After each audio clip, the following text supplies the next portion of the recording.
मोहिनी एकादशी व्रत कथा। वैशाख मास के शुक्ल पक्ष में इस व्रत को रखा जाता है। इस व्रत को सुनने मात्र से ही सभी पाप नष्ट हो जाते हैं। पिछले जन्म में जो भी अपराध जाने अनजाने में व्यक्ति से होते हैं वह तत्काल इस व्रत के नाम से ही नष्ट हो जाते हैं। आइए अब हम मोहिनी एकादशी व्रत की कथा का महात्म्य जानते हैं। मोहिनी एकादशी का व्रत वैशाख मास के शुक्ल पक्ष की एकादशी को रखा जाता है। इस व्रत के महात्म्य के बारे में प्रद्युम्न पुराण में बताया गया है कि इस व्रत को करने से व्रती को इस जन्म के साथ ही पूर्व जन्म में किए हुए पाप भी नष्ट हो जाते हैं और उसको मुक्ति मिल जाती है।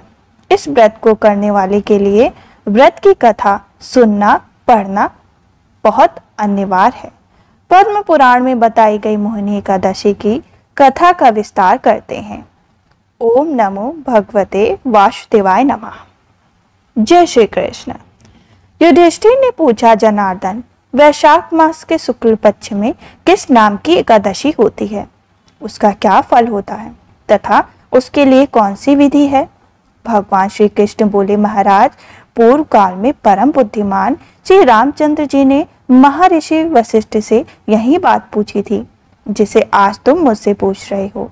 श्री राम ने कहा था, भगवान, जो समस्त पापों का क्षय तथा सब प्रकार के दुखों का निवारण करने वाला व्रतों में उत्तम व्रत हो उसे मैं सुनना चाहूंगा। वशिष्ठ जी बोले, श्री राम, तुमने बहुत उत्तम बात पूछी। मनुष्य तुम्हारा नाम लेने से ही सब पापों से शुद्ध हो जाता है, तथापि लोगों के हित की इच्छा में मैं पवित्र उत्तम व्रत का वर्णन करूंगा।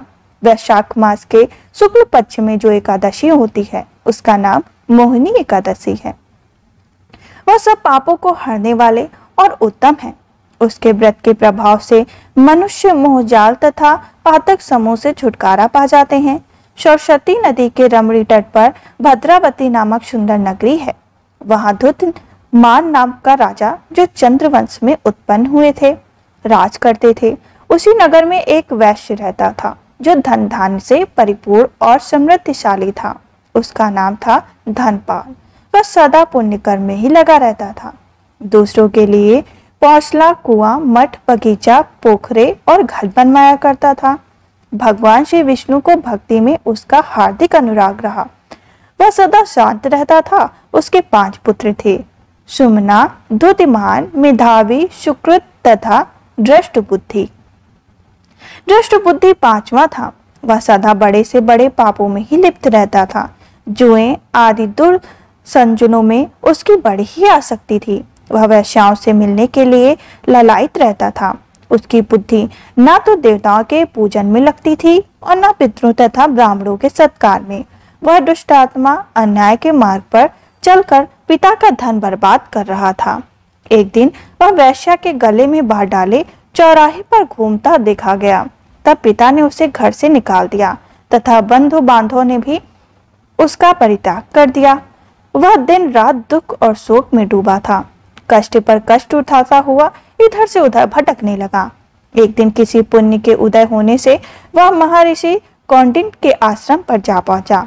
वैशाख का महीना था। तपोधन कौंडिन्य गंगा जी में स्नान करके आए थे। दृष्टबुद्धि शोक के भार से पीड़ित हो मुनिवर कौंडिन्य के पास गया और हाथ जोड़कर सामने खड़ा होकर बोला, ब्राह्मण द्विजश्रेष्ठ, मुझ पर दया करके कोई ऐसा व्रत बताइए जिसके पुण्य के प्रभाव से मेरी मुक्ति हो। कौंडिन्य ने बोले, वैशाख के शुक्ल पक्ष में मोहिनी नाम से प्रसिद्ध एकादशी का व्रत करो।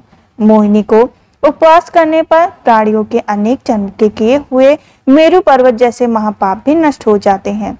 वशिष्ठ जी कहते हैं, श्री रामचंद्र मुनि का यह वचन सुनकर दृष्ट बुद्धि का चित्त प्रसन्न हो गया। उसने कौंडिन्य के उपदेश से विधि पूर्वक मोहिनी एकादशी का व्रत किया। नृपश्रेष्ठ इस व्रत करने से वह निष्पाप हो गया और दिव्य देह धारण कर गरुड़ पर आरूढ़ हो सब प्रकार के उपद्रव से रहित श्री विष्णु धाम को चला गया। इस प्रकार यह मोहिनी का व्रत बहुत उत्तम है। इसके पढ़ने और सुनने से सहस्त्र गौदान का फल मिलता है। जो भी इस दिन विष्णु सहस्त्र नाम का पाठ, यह ओम नमो भगवते का 108 बार जब करता है उसे समस्त पापों से छुटकारा मिलकर वह सद्गति को प्राप्त होता है। इसी के संग हमारी मोहिनी एकादशी की व्रत संपन्न हुई। ओम नमो भगवते वासुदेवाय नमः। हर हर महादेव।